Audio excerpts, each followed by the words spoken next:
Order for matters by the public, agenda item number 9, set for 2 p.m. The clerk, please call the roll.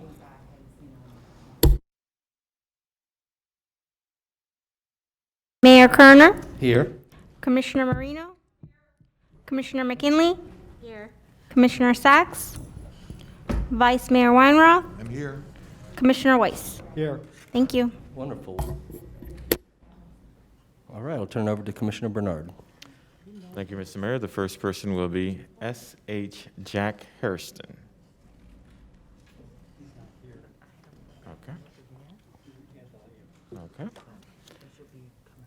Jeanette Cam C. Followed by John Fisher.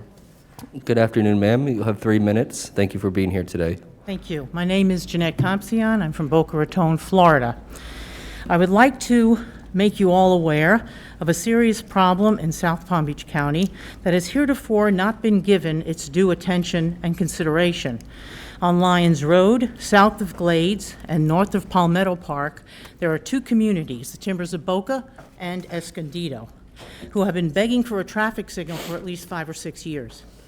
When Commissioner Sachs was campaigning for a position on the board, she voiced her full support for a traffic signal at the West Boca Community Council Zoom meeting. Since that time, both my colleague and I, John Fisher, have kept her abreast of the situation to no avail. Our Zoom meetings are either perfunctory or repeatedly canceled and rescheduled as bogus attempts to appear as if she is concerned. If she isn't on board, then what are the obstacles that are preventing her from recognizing this area of the county as a critically dangerous traffic situation? When I see a traffic signal having recently been placed at what is a much less dangerous intersection, I have to wonder about the rationale behind these decisions. For example, at Clintmore Road, at the Woodfield Country Club egress, a traffic signal was erected at the beginning of this year. Interestingly, this is a T intersection and the road does not have a hazardous S-curve to contend with. When I ask how this is justified, I am told that the city of Boca Raton paid for it. Well, I can only deduce from that statement that the more affluent neighborhoods will get a traffic signal, despite facts that an actual hazard is at stake at Lyons Road. Indeed, the treacherous curve in the road has been coined by the police and the public as the killer curve. Furthermore, at one of the Zoom meetings of the West Boca Community Council that Dr. Alturk attended, he mentioned plans to construct a continuous sidewalk on both sides of Lyons Road between Glades and Palmetto Park Road. He added that it would be a very expensive endeavor requiring grant subsidies, to which I asked, why are you doing this? He answered, that is what is done. I can't understand why you would want to place potential pedestrians or bicyclists' lives at stake on a road that has been proven perilous, as opposed to constructing a traffic signal to afford a modicum of safety. Moreover, I find it quite interesting that I read in a recent newsletter from Commissioner Sachs regarding, and I quote, a success story on how we can all work together to find solutions to make the best of living in paradise. Apparently, the residents of Valencia and Canyon communities have been quite truculent over the widening of the road and who should bear the cost for it. Commissioner Sachs brought together the residents of the communities, the county engineer, county attorney, and COBRA president to discuss and resolve this issue much to everyone's satisfaction. I only ask for the same heartfelt attention to the matter I bring before you as the aforementioned citizens have experienced, as opposed to the evasive action that is so transparent and unbecoming of a county official. Therefore, I'm putting you all on notice that any fatalities or serious injuries at this location are on all of your shoulders, and that I will not relent in my efforts to secure a safe situation in the neighborhood that my friends, family, and grandchild live and visit. Thank you. Thank you, ma'am. It looks like we may have a comment or a question. Vice Mayor Weinroth. Thank you very much for your comments today. I saw also the article in the paper. Commissioner Sachs, as you can see, is not with us today because she had a health issue. But I certainly, being also in the South County, understand. I helped get that light for Woodfield Country Club, but understand that it's not because they're well off. It was because that there was a study done and they had the traffic counts that justified having a light there. Woodfield Country Club then, in concert with City of Boca Raton, made the necessary payment to have that done. but it was not done just because they had enough money. It was done because there was a justification based upon traffic. I can't speak to the issues that you've brought up today. If you'd put them in writing and send them to my office or to Commissioner Sachs, I'm sure that we could have the traffic engineer take a look at it. Thank you, and John Fisher is going to speak to some of the studies. Thank you very much. Thank you, ma'am. Mr. Fisher, you're recognized for 3 minutes. Thank you very much. Good afternoon, everybody. John Fisher, I live in Escondido, one of the 2 communities in this wicked S-turn in West Boca Raton. Escondido in Spanish is meant the hidden, and it's very well named because we're tucked right in the middle of that S-curve, hidden. If you sneeze, you'll blow by without even seeing it. This is a traffic safety hazard like no other in Palm Beach County. I know this because I'm a retired paramedic fireman and a captain for Palm Beach County Fire Rescue, working the fire station right up the street. 27 years of running countless car wrecks and crashes in this wicked S-turn. I actually directed, at one time, directed the Trauma Hawk helicopter to land right in that intersection for an airlift for a trauma patient out of there from a wreck. Your staff will tout these traffic studies, okay, and that's their Bible. That's the only thing they have to work off of to make these decisions is their traffic studies. There are a number of items that aren't counted in the traffic studies. When our people come out onto Lyons Road from our community and from the Timbers community, they have to dart out to that intersection quickly and stop on a 45-degree angle with their heads turned on a 45, almost like an exorcist kind of pose, and it's very stressful. When the traffic coming southbound, the traffic coming northbound sees that vehicle dart out to the intersection, which is tight, they don't realize that they're going to stop. They think they're darting out to go right into the travel lane, so they freak out. So there's a tremendous amount of stress on the drivers on Lyons Road and the tremendous amount of stress on our people coming out. So that's not good. It's not healthy. And that speaks to the near misses. There's plenty of near misses and unreported vehicle crashes. Just recently, one of the arrow signs that goes on one of the sharp turns, a vehicle went up over the sidewalk, took that arrow sign out, and hit the Timbers wall that protects their community pool. That was unreported. You will not find that in the traffic study. Okay? The countless amount of times that our residents hear horns honking, those are near misses. Okay, you will not find that in your traffic studies. They're going to be also, we just learned this, they're going to be on a sidewalk now on the east side of Lyons Road from Palmetto Park Road all the way up to Glades Road. That will be now 2 sidewalks on each side, increasing pedestrian traffic in that wicked S-turn. What is that going to do?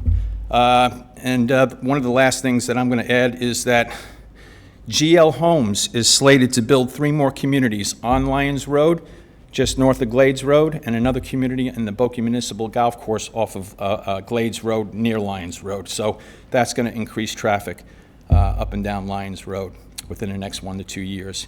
That's all I have. I believe in a chain of command. We submitted letters first to staff, then we went to the county commission, our county commissioner, and now I'm coming to you following that chain of command. So I just wanted to add that in there. Thank you very much for your time.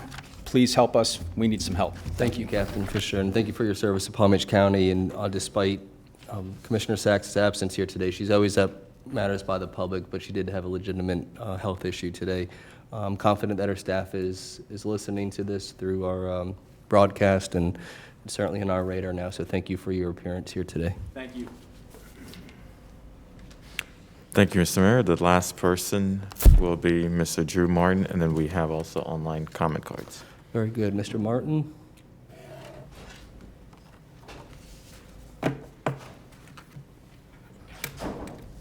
Drew Martin, I'm here on behalf of the Sierra Club, and I want to thank you for having Matters by the Public. You know, really appreciate the fact that the Commission has an opportunity for people to speak on any topic, so I thank you for keeping that available to the public. There's a lot of topics, I guess I won't go through all of them, but I will start with golf courses.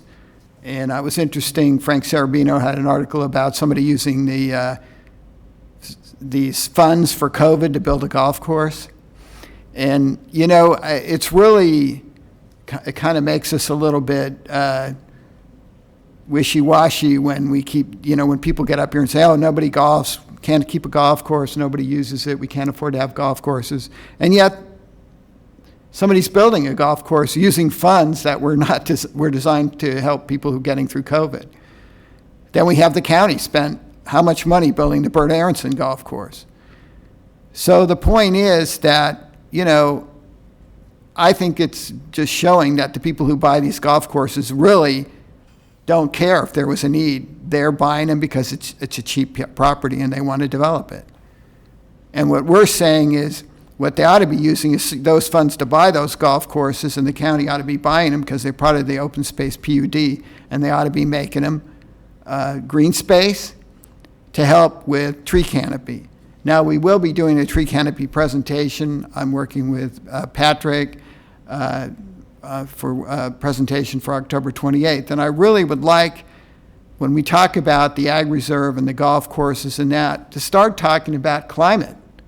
Because climate resiliency, we need to have a plan. There actually was a climate task force many years ago, and Shelley Vanna, who was on the commission at the time,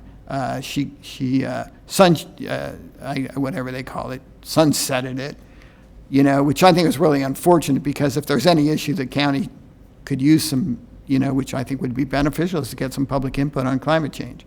Now, I'm not arguing to set up another climate change task force, because I'm sure I won't get appointed to it, so I'm not going to push it.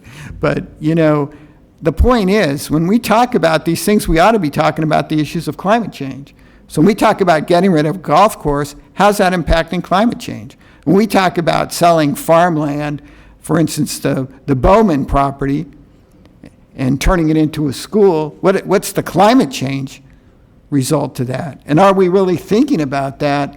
Because I think that has to be in every discussion. What is the long-term impact to the heat island effect, to climate change, and how is that going to affect the county and the health of people? And more people die from heat-related climate issues than anything else. So when you get rid of trees, you increase the heat factor. Again, thank you for your time. Appreciate it. Thank you, Mr. Martin, for coming down here today and making comments. Thank you, Mr. Mayor. We do have some public comment cards that I'd like to read.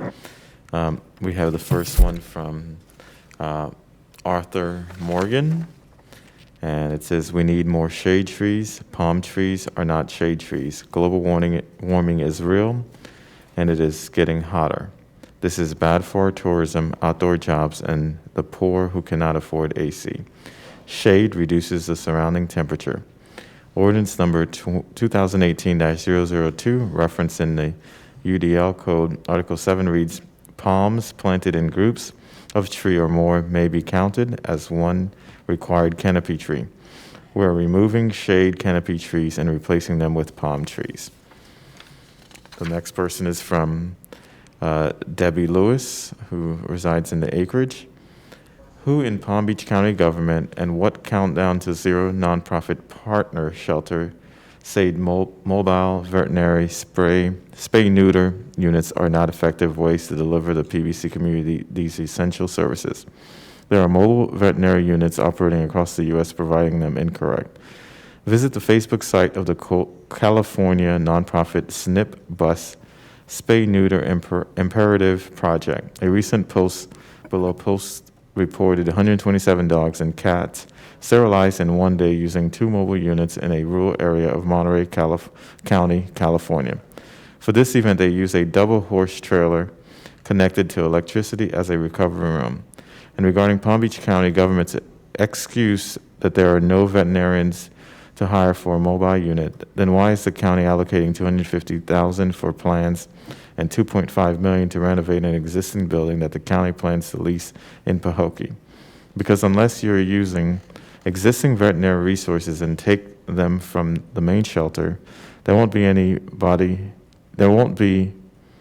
anybody to staff the Pahokee shelter. There will be no net gain and probably a net loss in surgeries, since they will be forever done out in Pahokee, because there will be fewer residents from the other areas of PBC willing to travel to bring their animals and trap cars out there. Unlike a mobile unit, a stationary building in Pahokee can't travel around to other areas of the community in need of these services. I'm going to stop for right now. And we have another one from Linda Smith. She says, thank you again for starting to install electric vehicle charging stations. After speaking last week, you already know that I am against the development of the agriculture reserve. More about that later this month. I couldn't help but notice quite a bit of a taxpayer dollars was authorized this morning to maintain our beautiful beaches. It's a hard decision, I understand, to spend money on beaches when that money should be spent on reducing the county's carbon footprint, thereby reducing the severity of our storms, reducing sea level rise, and reducing the health risks to humans due to increases in global temperatures. I understand you and the public are more concerned with immediate concerns, but someone has to look toward the long game. I hope it's you. I appreciate that the Palm Beach County Commissioners passed Resolution 2019-0486, urging the U.S. Congress to take prompt action to address climate change and mitigate its impact by enacting the Energy Innovation and Carbon Dividend Act of 2019 or similar legislation. But Palm Beach County needs to do more. Be an example of other counties for reducing your own carbon footprint. I'm open to suggestion and willing to help you achieve this goal. Just tell me. She does have, lastly, I believe you all received information on Boynton Beach Ordinance on polystyrene waste reduction ordinance article and the fact that Broward County is seriously working on reducing polystyrene foam. And Agriculture Commissioner Nikki Fried is working on reducing polystyrene usage by 25%. Florida's Agriculture Department is developing a styrofoam ban that Agriculture Commissioner Nikki Fried hopes could start phasing out disposable takeout containers this year. It is past time for Palm Beach County to step up and reduce all single-use plastic usage in Palm Beach County. We are so beyond banning just straws. September 2021 was International Coastal Cleanup Month. This is the month that hundreds of thousands of volunteers work to remove plastics from our beaches and oceans that a few elected officials could reduce with the stroke of a pen. Thank you for your time and consideration. The next person, no, well, I've already read this one. Stephen English in Delray Beach states, please don't spend excess amounts on more bureaucracy when this money is so desperately needed at the local level with tangible impact. Please prioritize consideration of such needed services as reintegration services like housing assistance and job training and community engagement opportunities. Mr. Mayor, these are the public comment cards. Very good. Thank you, Commissioner Bernard. And Commissioner Moreno, you're recognized. Thank you. I just want to correct something. Yes, the City of Palm Beach Gardens is spending roughly $2.1 million. It's not for a golf course, it's for infrastructure. The development order for Avenir included 115 acres put aside as a park. And in that, the $2.1 million is being spent for water, sewer, and electricity and roadways. Whether it's a golf course or a park, it's for infrastructure. It's not for the development of a golf course, which is going to be about $16 million. So this is for infrastructure, as is per the guidelines of the American Rescue Plan. Thank you. Thank you, Commissioner Moreno. As previously stated, if there are any other, Commissioner McKinley, recognized. Thank you. No comments on golf courses. I just want to go back to one of our previous items on our regular agenda today when we discussed the settlement on the opioid lawsuit, or a piece of the opioid lawsuit. I received some messages right after that presentation that a few public comment forms had been submitted through the public comment portal on our website. One of them we're still looking for from Maureen Killian. The other one came from Nikki Soda, and it was found, and I'd just like to read it into the record. That said, thank you for your time today. I'd like to voice my concern over the creation of a task force for this public health crisis that is being led by law enforcement when it should be led by medical professionals. In order to curtail the opioid epidemic, it should be a combined effort that makes up this task force led by experts. The task force being created by this law enforcement body is very silent on the inclusion of healthcare providers, which is alarming. Those with lived experience, family members, and/or community members have not been invited to the table. These are individuals that can contribute to what the needs are and have boots on the ground. The Florida Attorney General Ashley Moody campaigned on curbing the opioid epidemic and created a law enforcement-laden task force, a website, and a report was issued, then nothing. The accountability of how these dollars are spent is critical, and it is imperative to our communities that we get this right. Thank you. I'll submit that to the clerk. Very good, and I apologize, I don't think I've received or members of the board had received it through the portal, so my apologies. And if there are any other comments by members of the board, just let me know. Very good. All right, well, thank you, everybody. The Board of County Commissioners is adjourned.